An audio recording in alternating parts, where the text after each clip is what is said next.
This is Natasha Richardson. She was a mother, she was a wife to the actor Liam Neeson, and she was an extremely talented actress.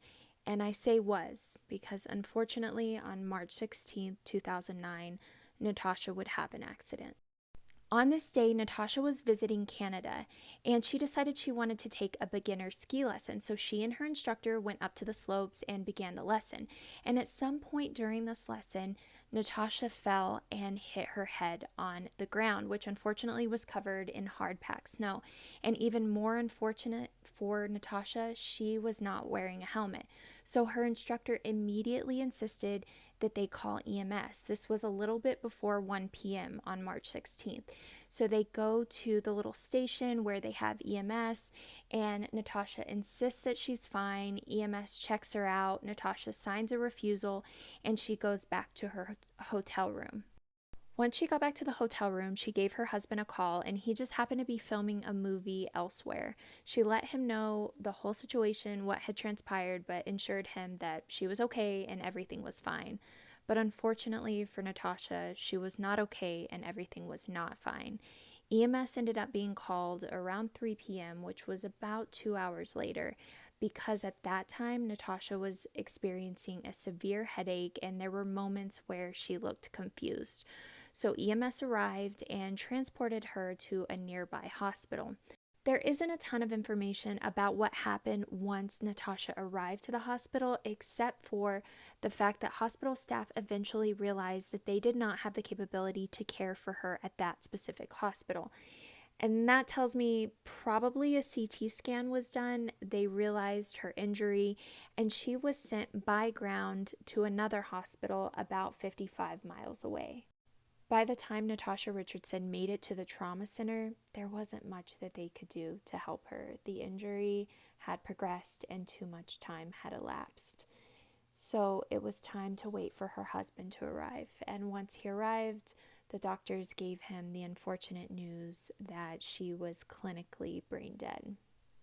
Liam Neeson stated in past interviews that he and Natasha had spoken previously about situations like this and had come up with a pact that if anything like this ever happened, that they would not keep one another on life support. And so, unfortunately, he said his final goodbyes and she was pulled off of life support.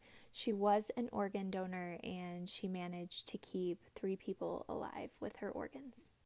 Now that we've talked about the events that transpired that day, let's talk about what was medically occurring with Natasha. She was suffering from what is referred to as an epidural hematoma. To the general public, we would think brain bleed. But when we are talking about the specific location of this brain bleed, this is when a brain bleed occurs between the skull and the dura mater. And the dura mater is just a protective lining of the brain. Unfortunately, when blood collects there, it can cause rapid deterioration of your patient because of the excess pressure that puts on the brain. What kind of complaints might a patient with an epidural hematoma have? Very similar to Natasha Richardson, a severe headache. They might have visual disturbances. They may have light sensitivity. But then we have to talk about the signs and the symptoms. So obviously we want to ask all of the pertinent questions. Has there been a recent fall, recent trauma, things of that nature? When was the last known well time? So when were you not hurting at all? Was it right before the trauma happened? Okay, chances are this is all because of the trauma that you endured. So some signs and symptoms that you might see are headache, confusion, seizures. You might see in the later stages Cushing's triad and posturing. If you don't know what Cushing's triad is, it's a triad that refers to hypertension, bradycardia, and irregular respiration, specifically Cheyne-Stokes. And Cushing's triad indicates that there's increased intracranial pressure, which only makes sense in this situation as that blood is collecting in between the skull and the dura mater, and there's not any area for it to go, so all it does is continue to put pressure on the brain. So as EMS clinicians, pre-hospitally, we are not going to know or have confirmation about what is going on with this patient because we obviously aren't going to have CT capabilities, but we can have big time suspicion, right? And in that case, getting them hooked up to the monitor, making sure their oxygen saturation is staying at a good level, making sure that we provide supportive care. If this patient is experiencing seizures, the administration of benzodiazepines is indicated. Also, the identification of the proper hospital to transport these patients to. Even in the situation of Natasha Richardson, we don't know if it would have made a difference if she would have immediately gotten flown out. Going off your signs and symptoms, once she decided to get transported to the hospital with the severe headache, even though 2 hours had elapsed, we'll never know if she was immediately flown to a trauma center or somewhere that had the capability of caring for her, if she would have survived. And this is very important as a provider to be able to make these split-second decisions. Okay, your patient has experienced a trauma to the head, they have these complaints, and they have these symptoms. Let's fly them out or transport them emergent to the most capable hospital and not waste any time taking them somewhere that won't be able to care for them. So we've looked at this case medically and through the lens of an EMS professional, but let's look at it through the lens of just a human being and an individual. We can learn something from this case. The importance of donning a helmet before we get on a bike, or in this case, before we go skiing.